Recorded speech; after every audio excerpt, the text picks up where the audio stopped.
Good morning, children, and welcome to English class. Today I'll give you the summary of lesson 5. The name of the lesson is The Happy Prince, written by Oscar Wilde. Children, this is the story of a happy prince who remained happy throughout his life. लेकिन जब वो मर जाता है तो उसकी बड़ी सी मूर्ति बना करके उसी शहर के बीचों बीच एक ऊंचे पेडेस्टल पर स्थापित कर दी जाती है। ये जो मूर्ति बनी होती है ये ज्वेल्स की बनी होती है। जो हैप्पी प्रिंस था उसके पूरे बॉडी में सोने की परतें लगी होती है। उसका जो तलवार होता है उसकी हिल्स में रेड कलर की रूबी जो कि प्रीशियस स्टोन है वो लगा होता है और आंखों के स्थान पर सफायर जो कि प्रीशियस स्टोन है वो लगे होते हैं। अब जब इसको वहाँ पर स्थापित कर दिया जाता है ये हैप्पी प्रिंस अपने एंटायर शहर को वहाँ से देख पाता था। और एक दिन क्या होता है उसी शहर में एक सोलो नाम का पक्षी है, उड़ता उड़ता उसी शहर में आ जाता है। एक्चुअली में ये सोलो पक्षी इजिप्ट जा रहा होता है लेकिन दिन भर उड़ते उड़ते ये थक गया था तो इसने सोचा कि मैं इस हैप्पी प्रिंस के जो सिटी है इस सिटी में मैं रात बिताऊंगा। और वो जो हैप्पी प्रिंस की मूर्ति है उसके ऊपर उतर जाता है और जब वहाँ उतरता है तब वो फील करता है कि ये जगह तो बहुत अच्छी है क्योंकि यहाँ पर बहुत अच्छी सी हवा बह रही है तो ये मेरे लिए प्रॉपर प्लेस है। और फिर उड़ करके हैप्पी प्रिंस की फीट में थोड़ा सा जगह होता है वहाँ पर वो घुस करके सोने लग जाता है। अचानक से उसके ऊपर एक बूंद गिरती है, फिर 2 बूंद गिरती है। वो परेशान हो जाता है कि आखिर बारिश का मौसम नहीं है लेकिन फिर भी बारिश हो रही है, ऐसा क्या है। फिर अचानक से जब वो अपना सिर उठा करके ऊपर देखता है तो देखता है कि हैप्पी प्रिंस रो रहा होता है। वो उड़ करके हैप्पी प्रिंस के शोल्डर पर बैठता है और रोने का रीज़न पूछता है। हैप्पी प्रिंस पूरी स्टोरी बताता है कि मैं जब मैं अलाइव था तब मैंने कभी सफरिंग क्या होता है, दुख क्या होता है, स्टार्विंग क्या होती है इसके बारे में मैंने कभी नहीं जाना।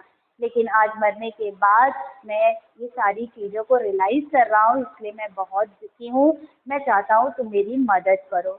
और पहली हेल्प वो बोलता है, सोलो से कहता है कि प्लीज़ मेरे जो हिल्ट में लगी हुई रूबी है वो रूबी को ले जा करके तुम सीमस्ट्रेस को दे दो। सीमस्ट्रेस इस लेसन में कौन है? जो कपड़ों पर एम्ब्रॉयडरी करती है उसे सीमस्ट्रेस कहा जाता है। सीमस्ट्रेस के पास क्यों भेजता है? क्योंकि सीमस्ट्रेस बहुत लाचार होती है, वो बहुत टायर्ड होता है। उसका जो बेटा है वो भी भूख ये फीवर से तड़पता रहता है। अपनी माँ से वो बार बार ऑरेंजेस मांगता है लेकिन उसकी माँ इतनी लाचार इतनी गरीब है कि अपने बच्चे को जो कि बुखार से तप रहा होता है उसे ऑरेंजेस नहीं दिला पाती। और जब ये चीज़ हैप्पी प्रिंस देखता है तो वो अपनी जो रूबी है कहता है सोलो से कि मेरी ये जो रूबी है वो जा करके उस सीमस्ट्रेस को दे दो जिससे कि वो हैप्पी हो जाए। उसके बाद दूसरी बार वो सोलो से फिर हेल्प मांगता है। वो कहता है कि प्लीज़ मेरी हेल्प करो मैं यहाँ से देख रहा हूँ एक गैरेट है। गैरेट क्या होता है चिल्ड्रन? छत के ऊपर जो एक छोटा सा घर बना देते हैं उसे गैरेट कहते हैं। बोलता है कि उस गैरेट में जाओ, वहाँ पर एक प्ले राइट है। प्ले राइट मतलब जो नाटक लिखता है। बोलता है उसकी हालत बहुत ख़राब है, वो इतना ज़्यादा ठंड उसको लग रही है कि वो अपना जो प्ले है वो कंप्लीट नहीं कर पा रहा और वो अनकॉन्शियस सा हो गया है। उसके होठ सूख गए हैं, उसके बाल एकदम उलझे हुए हैं। ऐसा लग रहा है उसने कई दिनों से न तो कुछ खाया है और ना ही नहाया है। तो तुम ऐसा करो, मेरी आंखों में जो प्रीशियस स्टोन सफायर लगा है वो तुम ले जा करके उसे दे दो। सोलो पहले तो मना करता है लेकिन एनी हाउ वो सफायर निकाल करके उस प्लेराइट को दे देता है। प्लेराइट हैप्पी हो जाता है। उसके बाद तीसरी बार फिर जब सोलो इजिप्ट जाने को तैयार होता है तो फिर से हैप्पी प्रिंस रिक्वेस्ट करता है प्लीज़ एक रात और रुक जाओ, मेरा एक और काम कर दो। बोलता है कि देखो जो चौराहा है वहाँ पर एक मैच गर्ल है और वो अपनी माचिस बेचने आई है। उसके फादर ने उसे कुछ माचिस दिए हैं और कहे हैं कि इसको बेच करके घर पर पैसे लेके आओ। और वो बच्ची माचिस ले करके चौराहे पर खड़ी है कि अचानक से उसकी सारी माचिस गटर में गिर गई है, यानी नाली में गिर गई है और सब डिस्ट्रॉय हो गई और वो बच्ची रो रही है। सर्दी का मौसम है, ना तो उसने कुछ स्कार्फ लगाया है, ना ही उसने कोई स्टॉकिंग पहनी है, ना ही उसके पैरों में कोई चप्पल या जूते हैं। तो प्लीज़ मेरी जो दूसरी आँख है उसे भी निकाल करके तुम ले जाओ और उस मैट गर्ल की हेल्प करो, क्योंकि अगर वो खाली हाथ घर जाएगी तो उसके फादर उसे बहुत ही मारेंगे। सॉलो बोलता है कि मैं ये काम नहीं कर सकता। क्यों? क्योंकि अगर मैं ये काम करता हूँ तो तुम कंप्लीट ब्लाइंड हो जाओगे। लेकिन ये जो लेकिन ये जो हैप्पी प्रिंस है वो बार बार रिक्वेस्ट करता है, तो लास्ट में ये जो सॉलो होता है वो उसकी दूसरी आँख भी निकाल करके ले जा करके उस मैच गर्ल को दे देता है। मैच गर्ल बहुत खुश होती है, वो खुशी से दौड़ी दौड़ी अपने घर जाती है और उनकी लाइफ भी बहुत ही खुशमय बन जाती है। अब हैप्पी प्रिंस जो है कंप्लीट ब्लाइंड हो जाता है और कहता है सॉलो को, अब तुम इजिप्ट जा सकते हो।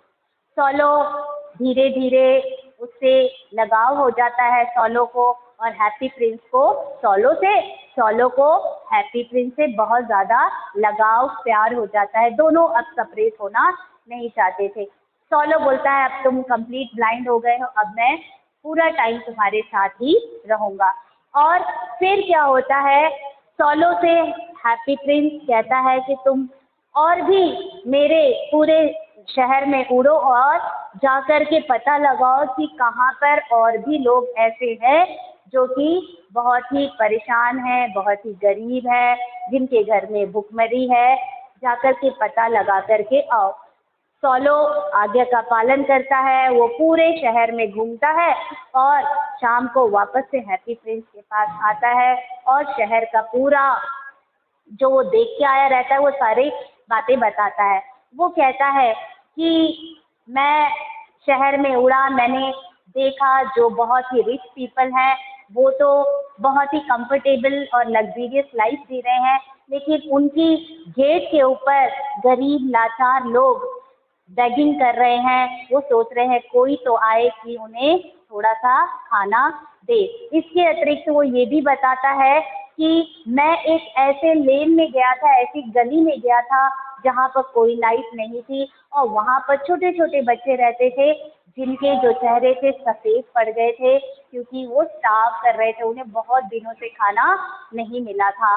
और ऐसी गलियों में मैं गया और उन बच्चों की हालत देख करके मुझे बहुत तकलीफ़ हुई। उसके बाद वो एक और इंसिडेंट बताता है, कहता है कि क्योंकि उस शहर में एक नदी बहती थी लेकिन उसका नाम चैप्टर में नहीं दिया गया है, तो बोला कि मैं एक ब्रिज के ऊपर भी गया, तो जैसे कि ब्रिज जो बना होता है उसके नीचे थोड़ा सा हिस्सा खाली होता है, तो वहाँ पर जो लोग होमलेस होते हैं वो अपना शेल्टर बना लेते हैं।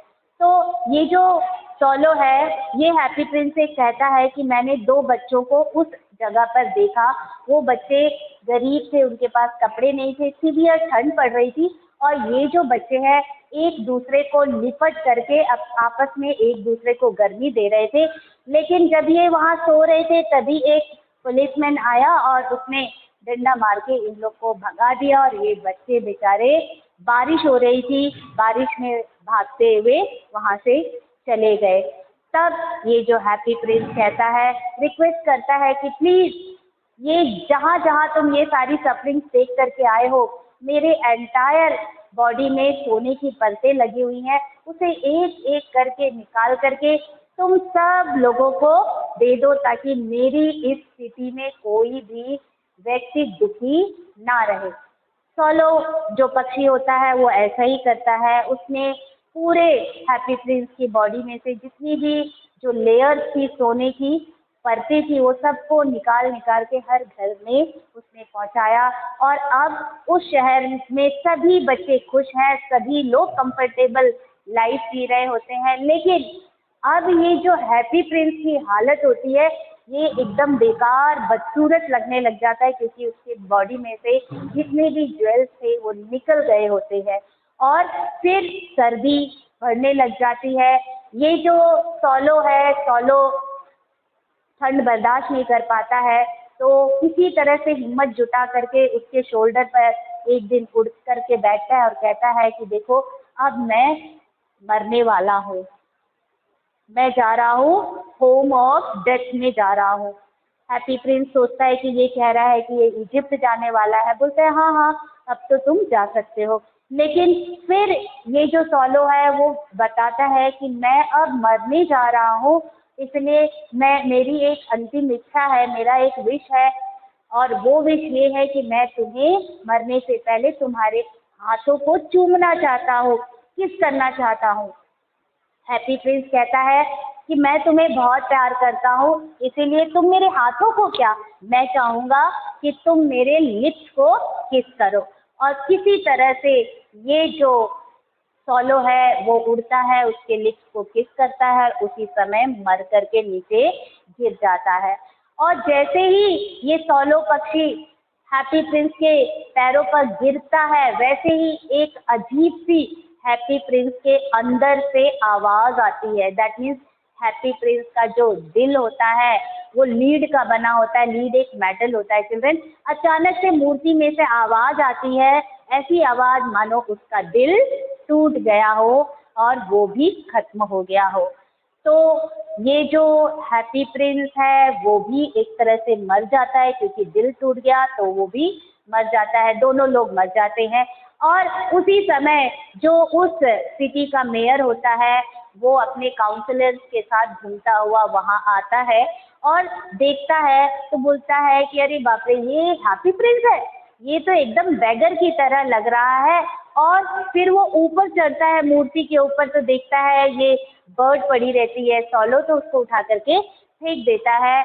और बाद में इस हैप्पी प्रिंस की मूर्ति को फर्नेस में पिघलाया जाता है चिल्ड्रन। जब फर्नेस में पिघलाया जाता है तो क्योंकि जो दिल होता है वो बॉडी के अंदर होता है, जब इसकी पूरी बॉडी को पिघलाया जाता है तो जो लीड होती है वो लीड गलती नहीं है, वो मतलब गलती नहीं है एकदम से। तो उस लीड को जो फर्नेस में काम कर रहे होते हैं वो लोग उसको उठा करके दूर कूड़े में फेंक देते हैं।